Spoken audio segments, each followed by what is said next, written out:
Yeah, good afternoon. Gosh, what a wonderful talk by Rich, and what a wonderful prelude to this when he said to understand where you are planning to go, you have to look back into the past from where you came.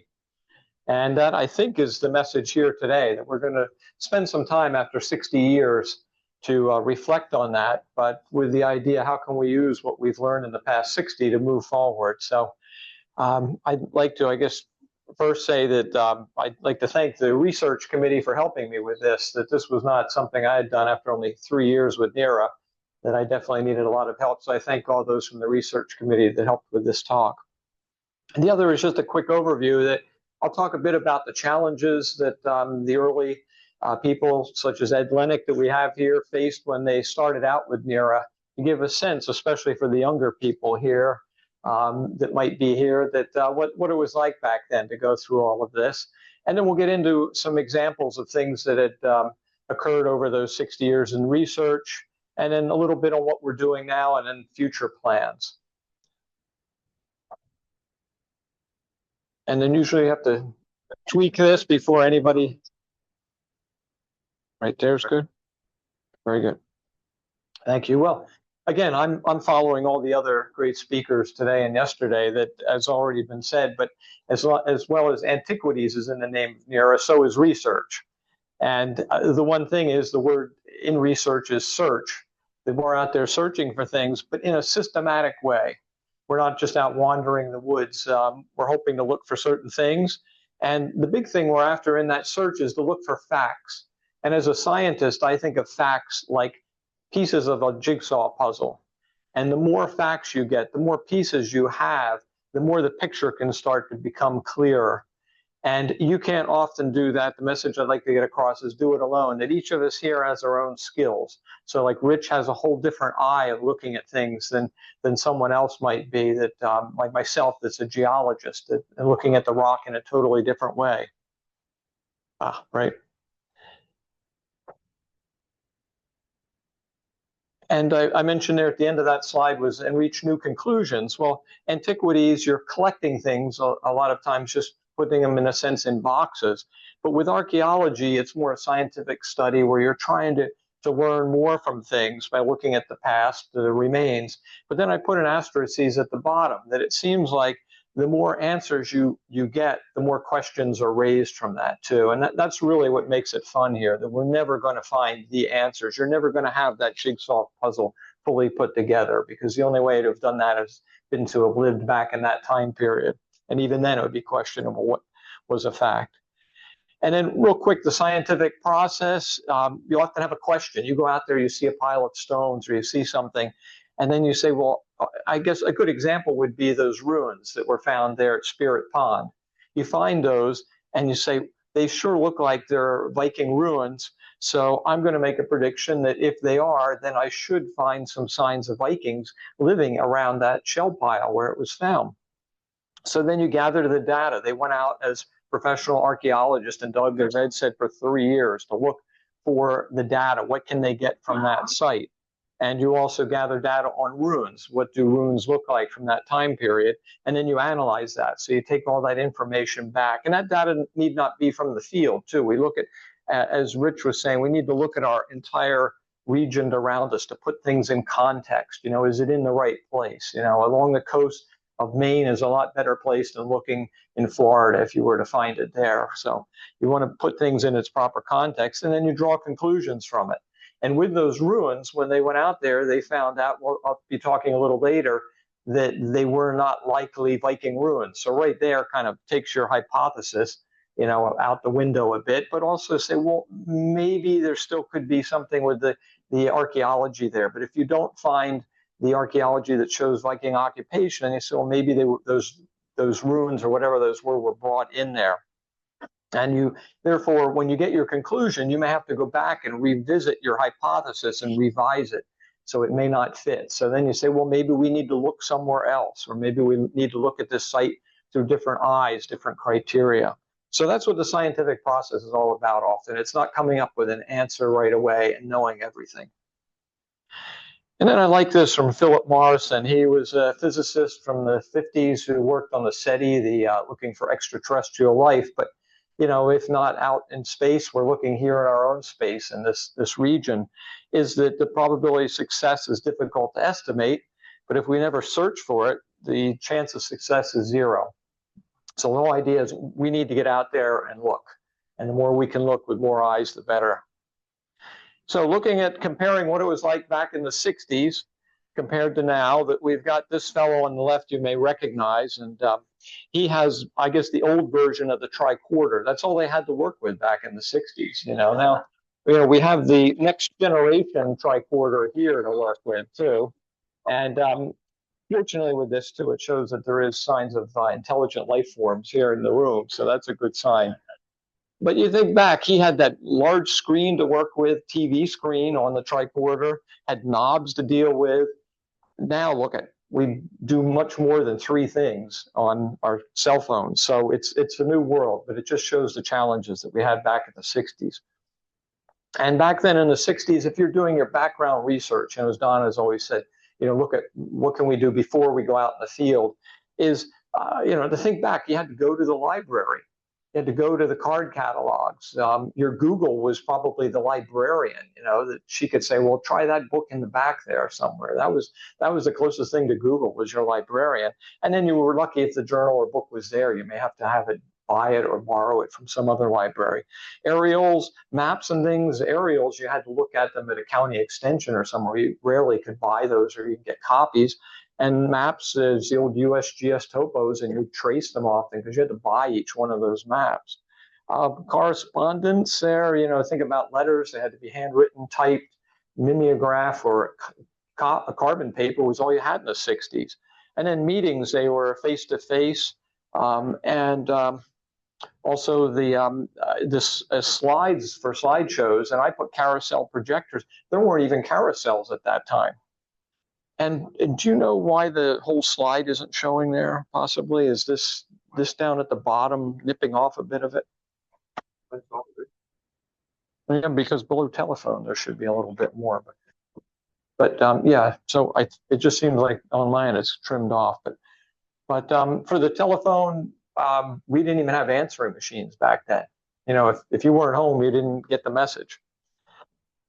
So going on then to the field, when you go out in the field, you had road maps then, even taking your maps with you. If somebody didn't show up to the field meeting, you had to go find a phone booth and call their house and hope their spouse was home to take the message, and didn't even probably have walkie-talkies in the 60s. Cameras, but remember to bring enough film and remember to rewind it before you open it up, change the film. Compasses, if you wanted to find out when the sun rose at a certain date, you had to bring charts and graphs with you. So, it was pretty tough going. And then here's the field reports. I show this primarily too because it was an issue when NEARA first started. I understand that they had all these in a box, and then they'd argue like, who's going to keep the box of the data? Like, who's got the files? Because there was no central library to keep them, and heaven help if the box got lost. And then if you brought things back for testing, the testing you had then was maybe carbon-14 dating for age of wood materials, and then sometimes isotopes you could do maybe for bones and things to see from where somebody may have originated. But all that was extremely expensive and rarely done. Microscopically, you could look at seeds, let's say macroscopically, and then you have pollen and spores and palynology. Bones back then, I put in quotes bones because they were treated in a different manner than now. We have a lot more respect for human remains. And as Donna was saying, if you find any bones of human remains on a site now, you stop the entire project. Where back then, they just dig them up, put them in a box, and check into it later. And then the artifact styles, you had that you find a certain shape arrowhead, you'd associate it with a certain age period, but that was all relatively new. And I have this photo. You may recognize Ed Lennox kneeling there. But Ed, that was a few years ago. I was back in '72, but that's when you guys were working hard out there doing your archaeology at Spirit Pond. And there's some other ones there that we met with Dennis Stone yesterday, and that's his father in the plaid shirt in the center there, I believe, Bob Stone. And he was one of the founding fathers, I guess, of NEARA. But it just shows, I mean, those were, to me, the good old days, the pioneers. You went out and did what you had to do to get the job done.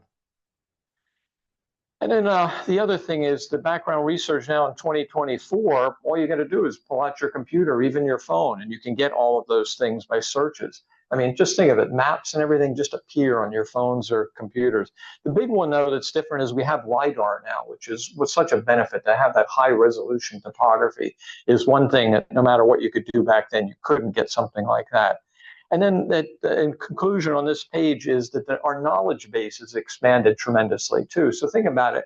Over the past 60 years, all of the information that we have and all the journals and all the people here and all the books, that didn't exist back there. So they were starting, not only was it hard to find that information, but a lot of it didn't exist. So now when you find an artifact with a tool, you can age date it a lot better because of all the archaeologists in the past 60 years that have added to that.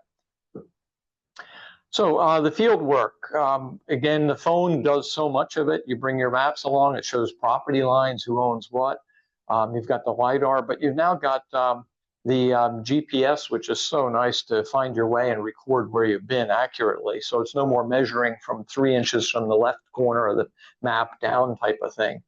And the big one is the camera, that now we have that 3D ability. And apologies to Tom, that I was planning to use from GeoNav Group is 3D here, but it couldn't get it to work on the computer. But how you can take a 3D image and rotate it, you bring it back and make a plastic model if you want with your 3D printer. So just amazing that the abilities we have with just our phone.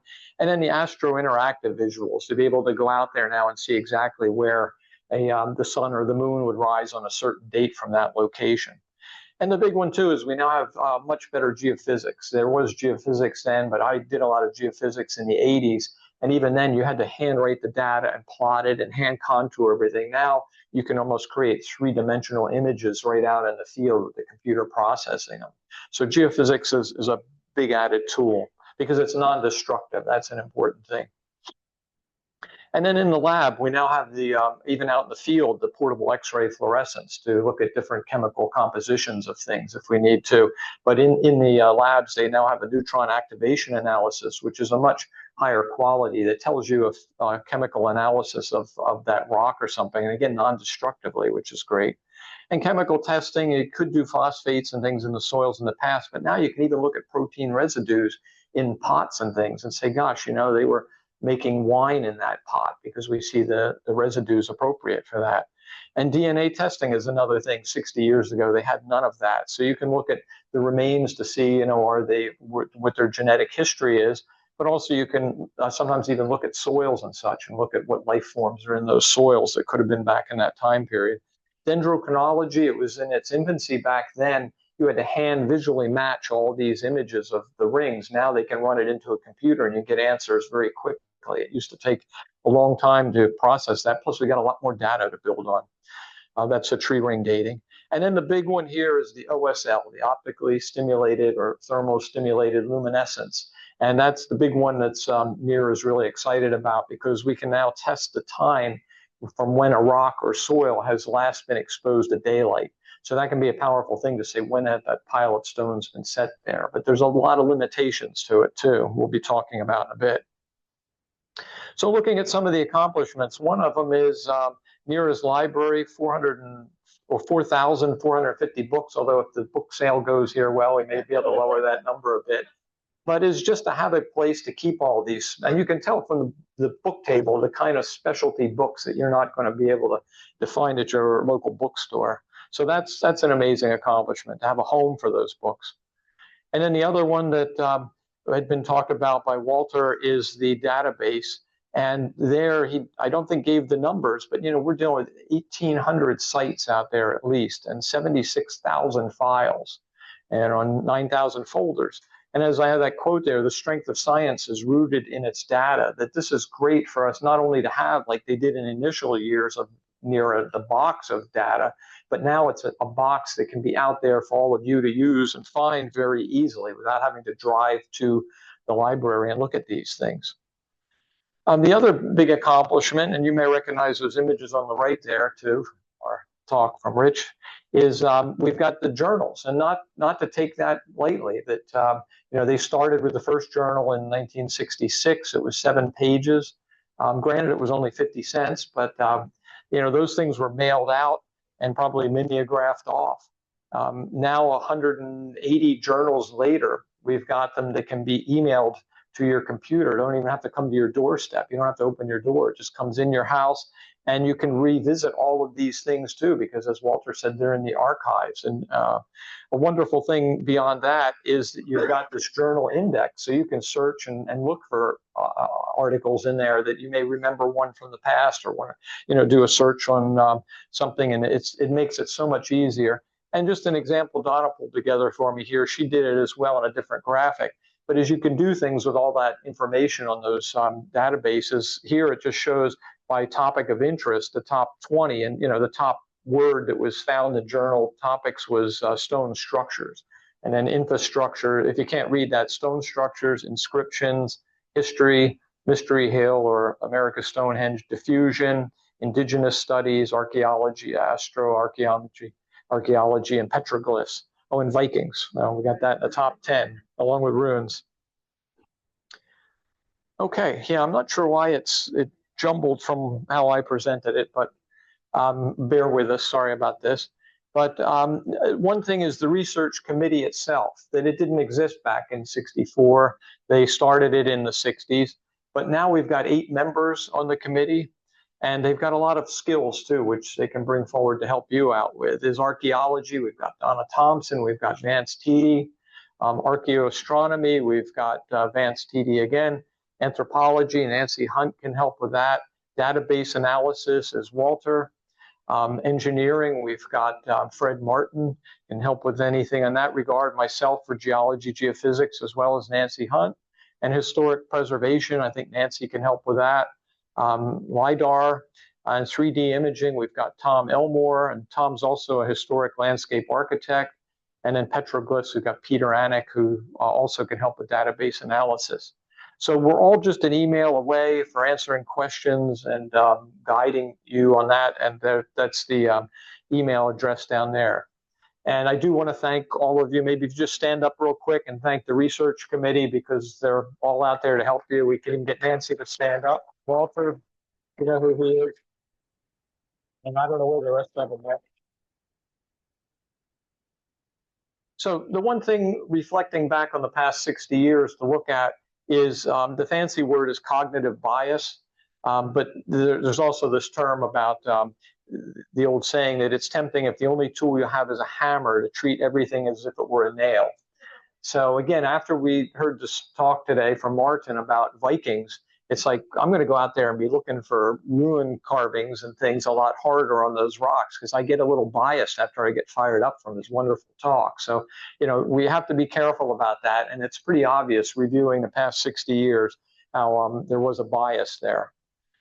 And also the general category looking back over 60 years was there seemed to be 2 basic categories or trends of study, and they can fall under diffusion, which was the early parts of NEARA.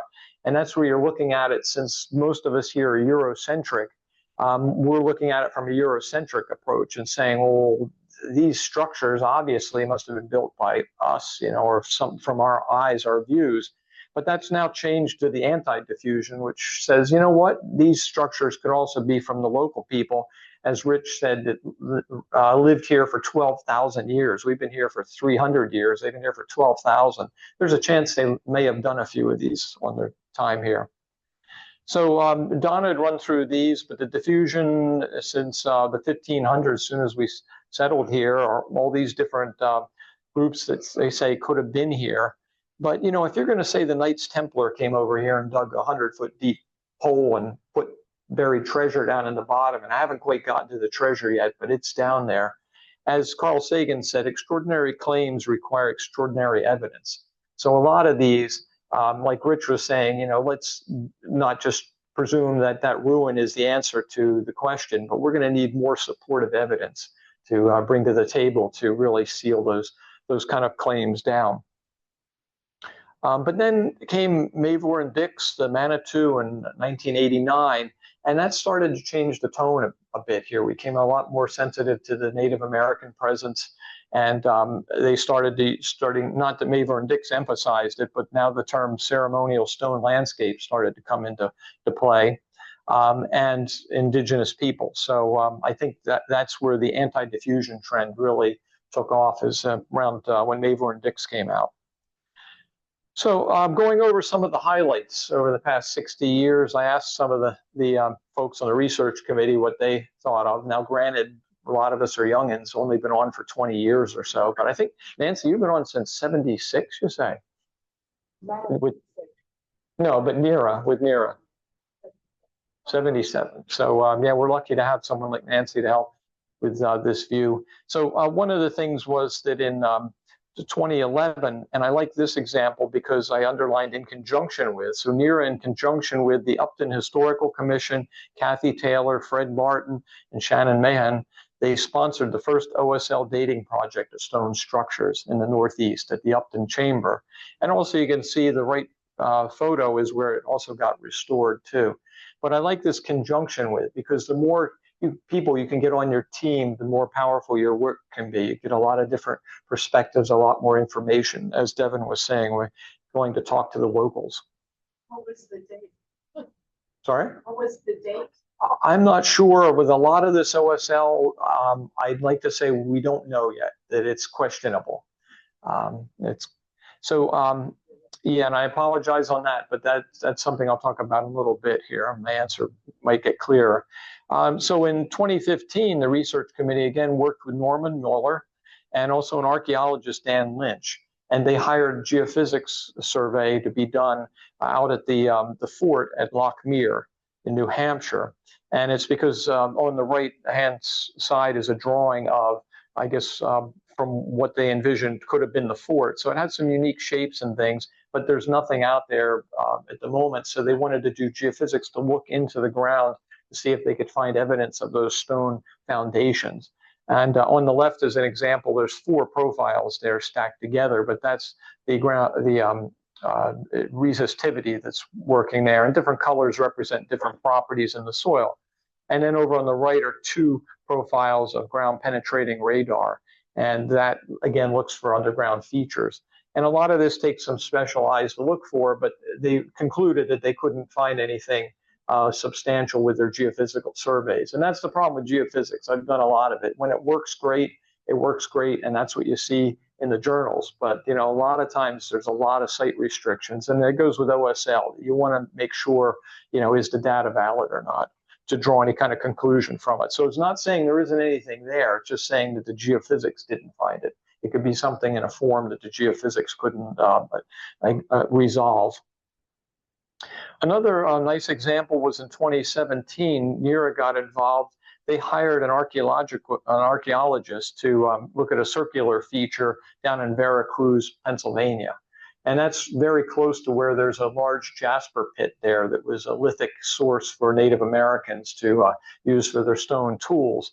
And this circle was 60 feet in diameter on a flat area near a stream. That's on the left side as a drawing of it. So the archaeologist cleared the surface, looked on the surface for any archaeological finds, and then did some shallow test pits in there. So they didn't dig the entire thing up, but his conclusion was that there was some mapping that was going on there, some debitage that was found.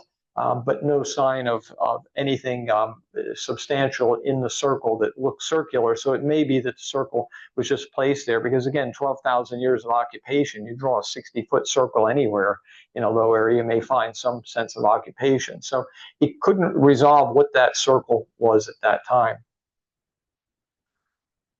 And then NEARA worked in 2020 in cooperation with the New Hampshire State Archaeologist, with the Division of Historic Resources, the Forestry Society, and the Kawasuk Band of the Penobscot Abenaki tribe. Abenaki, thank you. And they did an OSL study of the Bear Brook Monson site, and they got the tarp over it so it's dark for the OSL study. But they generated a very high quality manual, in a sense, procedures on how to do it, thought it through, did a good job of testing it. And again, you're going to ask, what did they find? And that is cloudy results as well on that for a number of reasons I won't get into here. But some older projects are just things that have been going on. I mentioned Spirit Pond there in Maine. So all through New England, Newport Tower, let's not forget that one. But so many of these, I don't think we've put the lid on any of them. And that's what's fun about this work, although it can be frustrating too, but is that there's always more questions. We never seem to come to a firm conclusion, which is what makes this a very unique organization and makes it a lot of fun, really. Okay, I interviewed, in a sense, indirectly through Peter Anick, a number of the longtime NEARA members, such as Charlie Devine. So Peter did some interviews and had them in quotes, and I went through those and pulled out some that I thought would be interesting for you. And the one thing I liked to Charlie Devine here, he said he didn't like Barry Fell's book of America BC, and that came out in '76. And he said, been read like it was thrown together in a weekend, no discipline in it whatsoever. It was just anything that was found in North America related to something in the old world, and that's it. No critical thinking involved. So I think Charlie's view back then even was that he was seeing this cognitive bias. He was saying, wait a minute, he's basically saying here, everything here is from a diffusion perspective. So kudos for him for noticing it back then. Also, Charlie here said he read Sal Tarento's book, The Search for Lost America, The Mysteries of the Stone Ruins. That came out in '78. And he mentioned it didn't say anything about the state of Rhode Island. So again, good for Charlie. He said, well, you know what? I'm going to go out and see if I can find anything like that here in Rhode Island.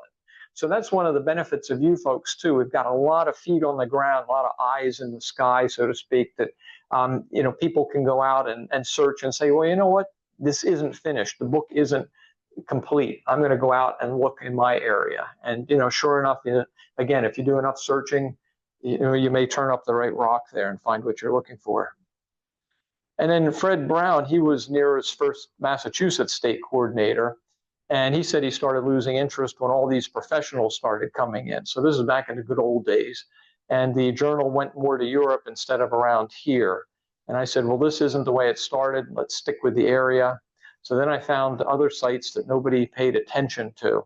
So again, he's going out and saying, well, you know what? I've got my own views here. I want to go out and see what I can find. So, that's the benefit of so many people here with so many different perspectives on things. Okay, and then we finally get to Ed here. And I liked what he was saying about this site that was on the Kennebec River. And it's locally known as Viking Lookout. And he said, wow, that's a pretty cool name. If maybe there's Vikings up there, so let's go check it out. So again, he said, I didn't do this alone. So he took a historian with him and a lot of folks from New Hampshire and Massachusetts. Because again, if you just go up on your own, while it's good to maybe do some scouting work, when you do find something worthy of study, the more eyes and more perspectives on it, the teamwork really can be much more fruitful. And Charlie Devine here also said, when it comes to looking at things like a stone pile or stone wall, he said, don't imprint anything. So that's that cognitive bias on it. He said, just take the data from what's there. What are the data telling you? There's a pile of stones. So don't imprint a narrative. Don't just say, look at this, this is ceremonial. So don't jump to conclusions so much on these things. Stand back, take a few deep breaths and say, what else could it be? Yeah, and I'm not sure why these are all skewed like this, but I have one here from Ed talking about Walter Elliott. He's the one that found the stone ruins there at Spirit Pond. And Ed was saying that he said, by the way, along came another NEARA episode, the era of inscriptions with Barry Fell and Company. So we did dig. So when Ed did dig, it was professionally dig. And that's something that NEARA espouses to now, especially is, part of our mission is to protect things and preserve it. So the last thing we want to do is destroy or dig anything. And that's why some of that OSL is challenging for us. But we didn't find anything at the shell heap, no evidence of Vikings at the site. That's Walter Elliott, went and took the stones to Harvard and spoke to an Elnar Haugen. And he's a Scandinavian scholar, knowledgeable in stone ruins. So Einar looked at them and he said, no, they're not genuine. I say they're copies, bad copies. So understandably, he says here, Walter was very, very disappointed in it. And Walter, went elsewhere. So anybody who wanted to look at it, he would show it to, especially if some professor or scholar had knowledge, and everyone turned him down. So the point is sometimes that when you do hit a wall, when do you stop pushing your hypothesis? And that's something we always have to think about, because sometimes it's good. You find people that push hard, but sometimes if the square peg doesn't go in the round hole, it might be time when an expert tells you, this is not a valid ruin, to set it aside, but not destroy it, because you may, like was just Martin said, hey, let's go back to those museums and look at it through new eyes. So that's why it's beneficial we keep all this data now on file, everything from the past. You just never know when that scribble from 1722 on the corner of some page is going to wind up being, a game changer. And there's the ruin, but Martin showed all this, so I don't have to go through that. And then Ed said too that we went from chambers that everyone was interested in initially into the Viking era. And then along comes Walter and he finds those stones at Spirit Pond. So Bob Stone and others, NEARA members, officers at the time, thought it would be good if we could do some actual scientific excavation work at Spirit Pond and see if we could find more evidence of the Vikings being there. So that was the benefit that NEARA brought, is say, let's go further. We don't want to have this standalone stone. Let's get out there and do some more research. And it doesn't have to be just archaeological. It could be looking at the paper trail and things. Because I'm sure if we had Martin's book right now, they would have read that book carefully too, to see how it fit into the whole story. And Charlie Devine here said that wherever your bias is, it's likely to be where you're going to see if there's any answers to match your bias. I just don't know how you do that without material evidence, without material cultural evidence. You've got to be able to connect the features you're saying are indigenous to be able to demonstrate that it is. So that's often the challenge we have, isn't it, with these stone piles, is there may not be, just like you go out to a graveyard, it's not the place people left beer bottles and old things. You kept it clean. It was a religious site. And Ed mentioned here that at least up until 2000, I would say whatever the current fad was, NEARA jumped on it. So he's had the benefit of time, and that's what this talk is really about, is to say stone chambers first, and Vikings 2, and on it went, inscriptions 3, and now we're doing ceremonial stone landscapes. So keep that in mind. We really should call them stone piles until we're sure, are they ceremonial stone landscapes? And Norman Muller I pulled out here because he said the authorities were not interested in the features at Ole site, since the archaeologists in Harrisburg thought everything was colonial, any stone structures, that is. And the case is closed. But he did mention, except a small handful of archaeologists, such as the late Jim Peterson at the University of Vermont, who had an open mind and was not afraid to search for the truth. So searching for the truth, I think the more important point there is an open mind. That because here, then, God bless him, Norman, for 20-something years, he's been involved in this site. Because the challenge is that there's no evidence to support that it was made by pre-colonial Native Americans. But there's no evidence to support that it was made by colonial people either. They're just saying, well, because it's near farm fields, because farmers made stone walls, they must have made this. So that's why I think it's a little different here versus the ruin example, that Norman's hung in there because he's saying, well, I need to find something. Let's keep looking. Is there more evidence that we can use? So the hypothesis is still untested in a sense. He's looking for that data. And then Norman pulled something here too about the University of Vermont archaeologists who studied some small cairns in the Sitesmith in Vermont. And they simply concluded that the mounds were agricultural because they're on abandoned farmland. And he said the archaeologists simply can't accept that unusual stonework predates colonial occupation of the land, and so they twist their evidence into knots to fit this preconceived notion. Yet the site is loaded with deliberately placed quartz and Manitou stones that are found here and there. Unless the archaeologists don't consider that. And the reason I pulled this one out is to say, not so much simply concluded, but it's this twisting evidence into knots that you've heard of Occam's razor, a 14th century philosopher, but, to paraphrase him, but, the simpler answer is usually the better answer, is that when things start to get convoluted and twisted and you're having a hard time making it fit, sometimes you may say, you know what, this other answer may be our more appropriate one. But then too, I like this because he mentioned about the quartz and Manitou stones. It may be something that an archaeologist isn't looking at through their eyes. They're looking for carved artifacts, something that's handmade to say, that's Native American. They're not thinking that somebody bringing a piece of quartz that, if we find out now with more evidence, might have come from 100 miles away. Saying, I don't think a farmer would have brought that 100 miles to put here.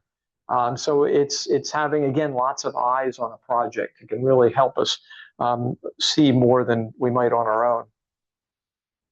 So Fred Brown was NEARA's first mass coordinator, and he said it was no big deal as far as being a coordinator back in the good old days because you didn't have any restrictions that came about later.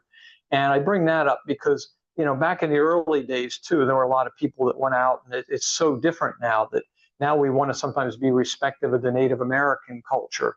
We want to make sure we're on, get permission from the landowner. Back, years ago, I could just ride my, motorcycle through the woods or horse wherever I wanted, and not have to worry about it. So times have changed, and we want to really follow procedure much more. And the same thing with doing some digs. There were some situations where people were out digging on people's properties, and shouldn't have. The owner didn't even know they were digging up bones from somebody.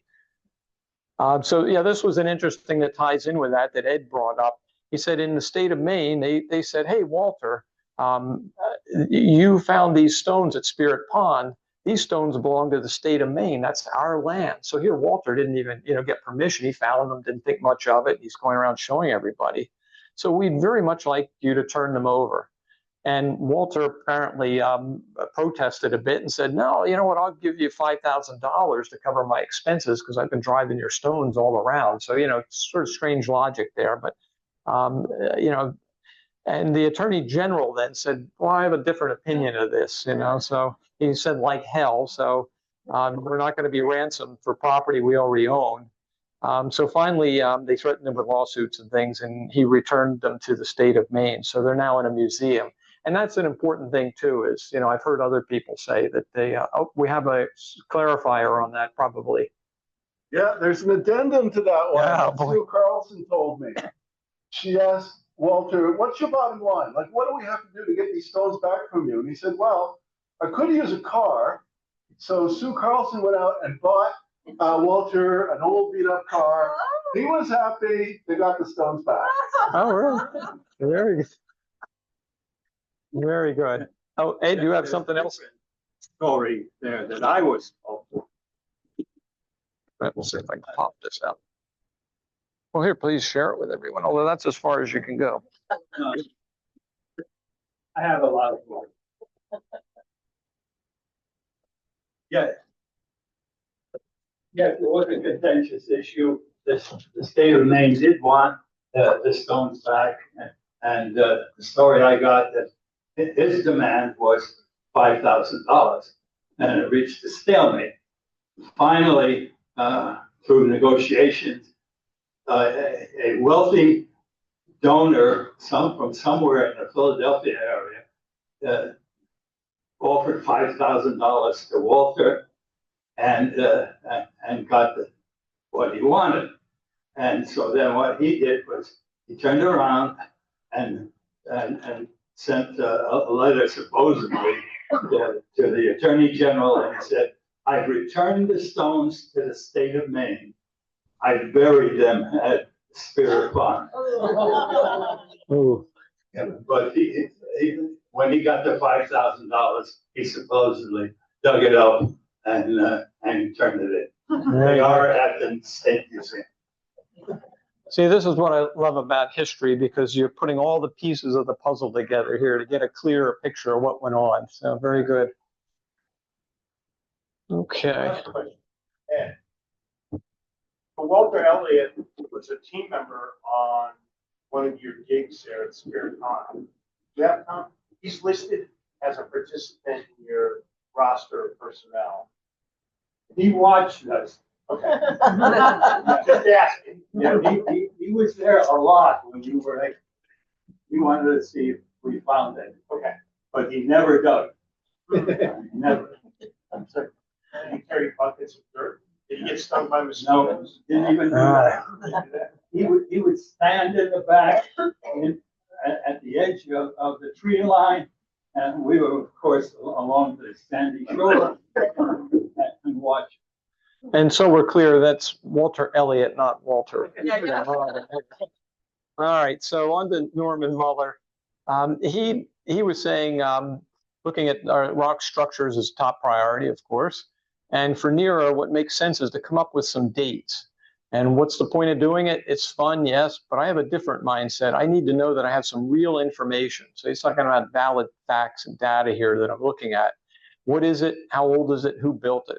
So I think his point here is we need to get some concrete facts and data, because he's stuck in that situation I mentioned where there's a stone wall out there. You can't prove it is, you can't prove it isn't.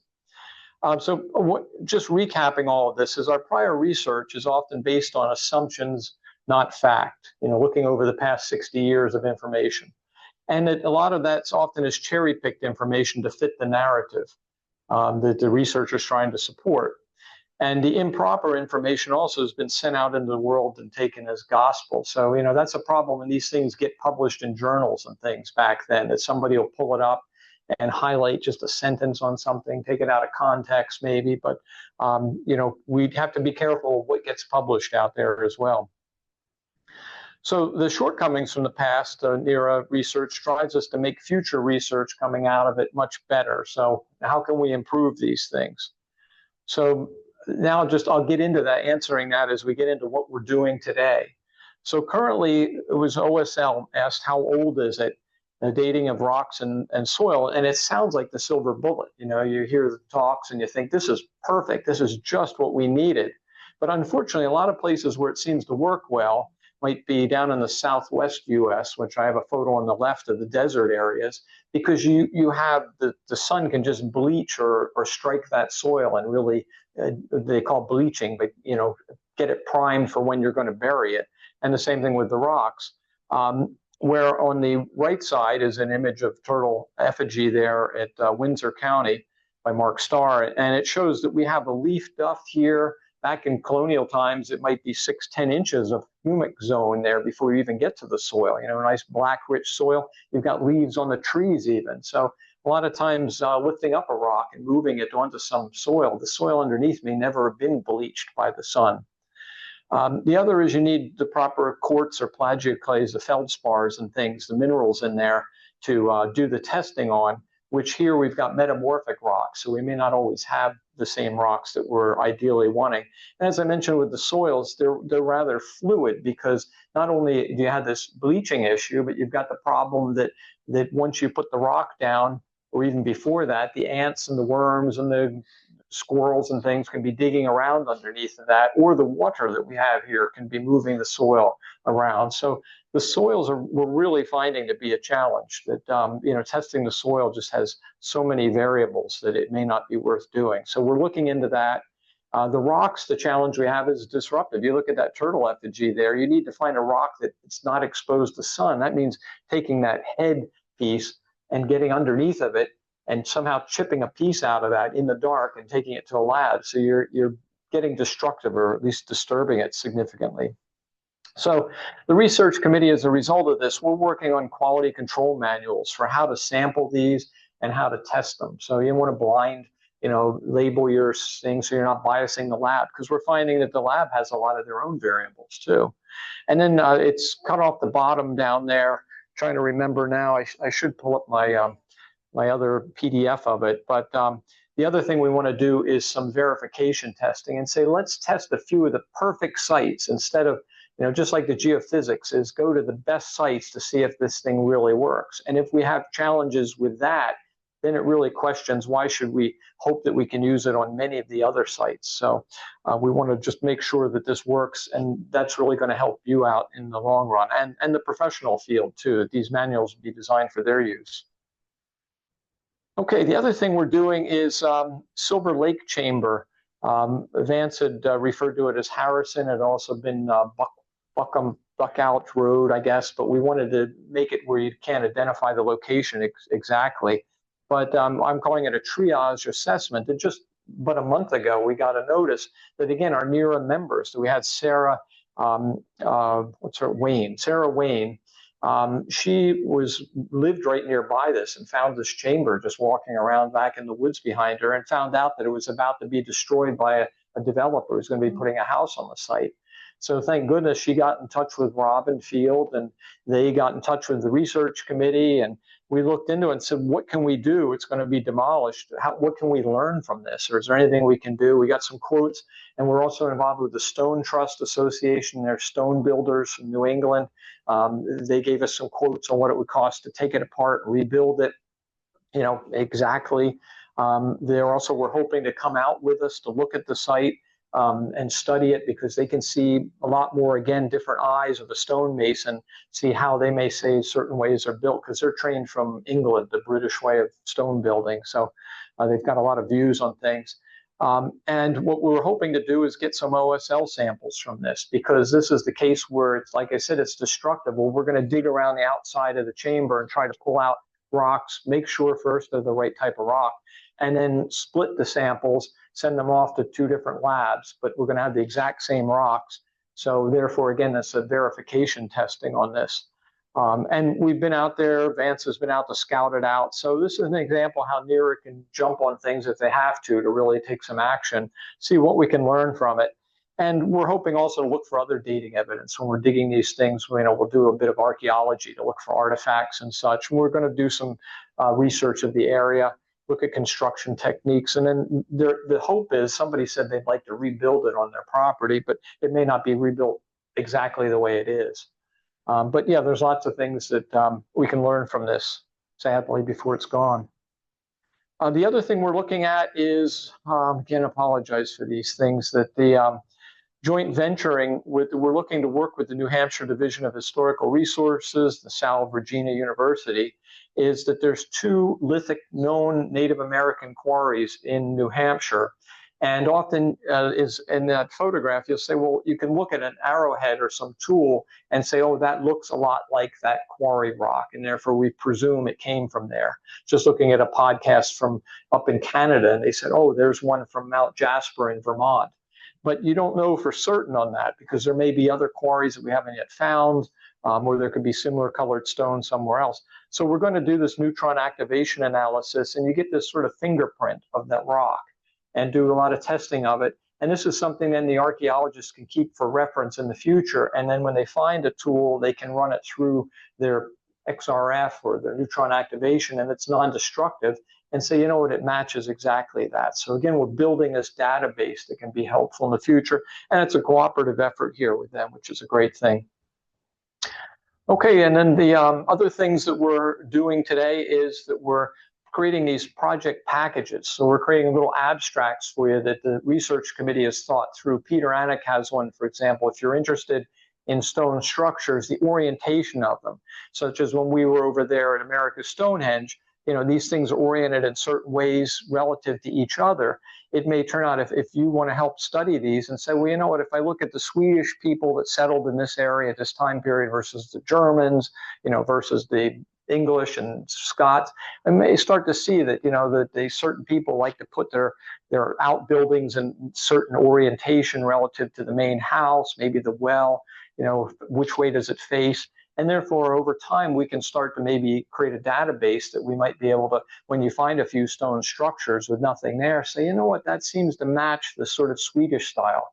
Because down where I live in Bucks County in Pennsylvania, all the houses built before about 1790 or 1800, they all face due south. And after that, because I guess of potbelly stoves and things, they started to face parallel with the roadways. So, things like that you could use if you find a foundation. Say, you know what, this is likely pre-1800 based on that.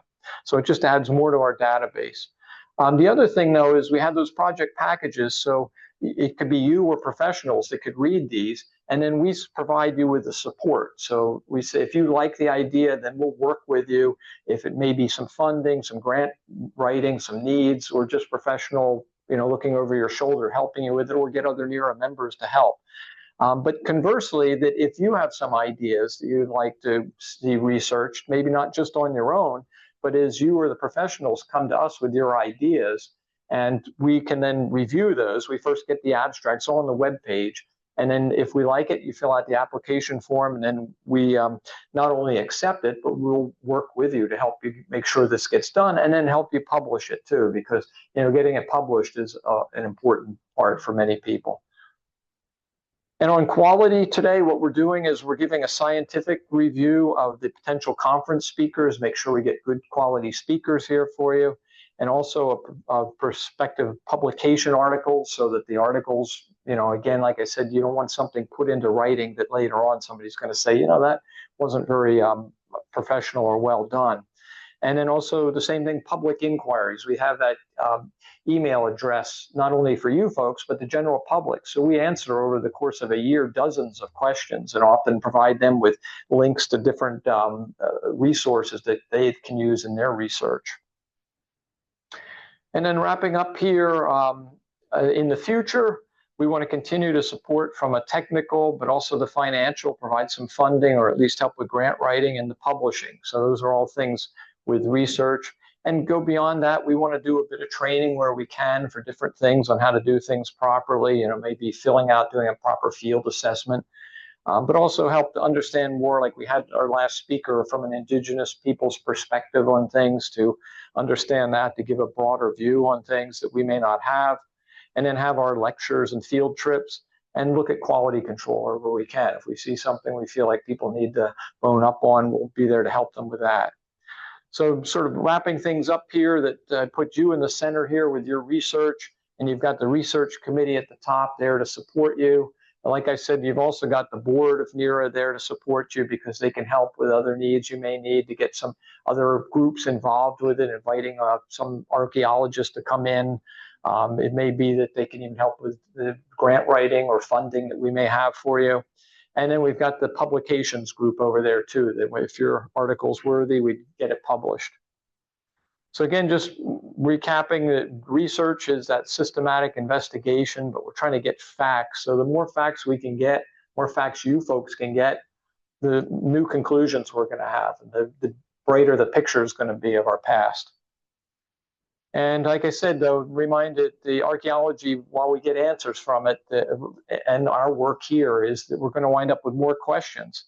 And we're also expanding from the physical into that social or spiritual side too, to say, what, these aren't just rocks here. What's the mindset of the people that created them? And that's really what we're after. I remember the guy on the detector said, we're time travelers. We go back in time with our mind and try to just picture what was going on there. I think that's the powerful thing. So that's that Rachel Carson thing, getting that sense of wonder, to get out there on a rainy day in the winter and go out and explore and hopefully have some fun.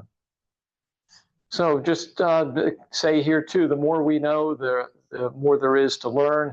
That this stone circle in Veracruz, and we may be able to do OSL dating of those stones, the underside of the stones.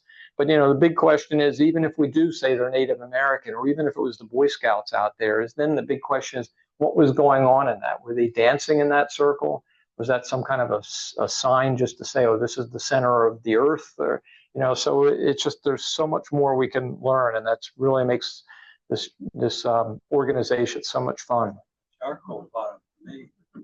So yeah, on the fun, these chaps here, 2001: A Space Odyssey, they were doing some of their own searching. But I like this too, that someone said the researcher is skeptically optimistic. So yeah, again, go out there with some real optimistic views, but do it with a little bit of a skeptical eye. And then I have this is the site out there in Westchester, but there's light at the end of the chamber. And I thought it's a good image for the future. So if you have any questions, or especially I'd like to hear if you have any ideas for the future, please let me know. Thank you.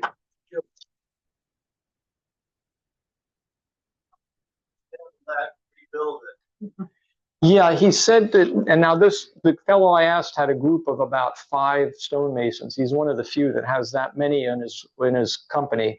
And he said it would take them about 2 days to dismantle it. But he said, so that was about, if I remember, about $10,000. These are real rough numbers. All he had was this photo to go by. he said to rebuild it, though, it would take them about 2 weeks, and it would be about $15,000. So it was about a $35,000 job, and that's not including shipping and handling. From my perspective, you had the misfortune of following Rich and his petroglyphs. And the very first thing he said and the very last thing he said was the facts. Just the facts, man. Go Friday. The first thought I had was I wrote facts versus feelings, and then I wrote spiritual. I've read recently in Smithsonian the repatriation of artifacts that have been in museums going back to the people.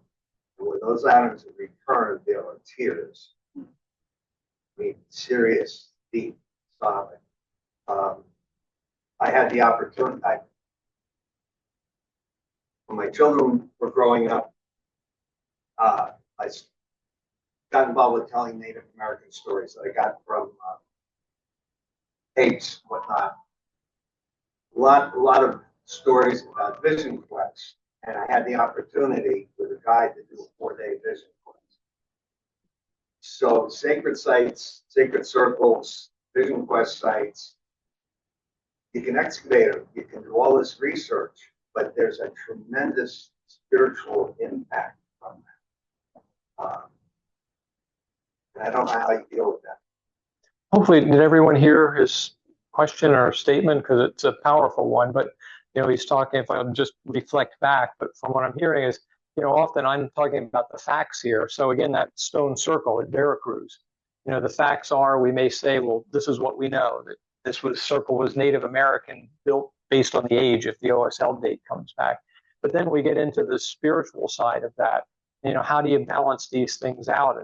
And my thought is that it gives it a lot more spirit when we can say for sure that it's Native American. Then it's a powerful thing when you step in that circle. And then it's up to each of us, I think, to say what kind of spirit do we get from that. But without that, a lot of times we may go to that site and somebody will say, well, I think the scouts built that. And it sort of takes away from the power. So sometimes the facts, I don't want to say they're separate from it, but it's something that helps it. I'd like to think helps provide some more credibility to it. But certainly, yeah, there is that kind of a balance of science versus spiritual. And that's what I said is often the science opens the door. A lot of astronomers are people that you'd think are scientists, and they're very religious because they look up at the sky and they say, I can give you all the facts I want, but when I look at that sky, I feel God there. So I think hopefully I've answered it as best I think anyone can, but I think we are sensitive to that. And we are with, as I mentioned, it used to be, they were just considered bones you put in a box years ago. Now they stop everything. You want to make sure you get the local tribes involved and expect that these are human remains that are buried there. So I think times we've matured. I didn't mention that, but I think in general, I'd like to think of NEARA reflecting over 60 years that we sort of started out like teenagers, out there eager to do things, get out there and do stuff. Throw it all in the bedroom, all the stuff you found that was really cool, and maybe put it on the shelf, and and just keep digging and scratching around. And now, as we become more mature, we start to say, let's slow down. That stuff, instead of it thrown in a box in the bedroom, you know what? You better call your mom up because we found some bones here. This is serious stuff that we need to take care of. Let's make sure all this information gets cataloged so that it can be used in the future. So I think that's what I see the vision of NEARA is. We're now in that mature stage that when we move forward, I think we'll see no regrets, that we'll be doing lots of good things, including adding the spiritual component to this. It's nice that we invite the Native American community here to these, which is something I don't think they did historically in the past.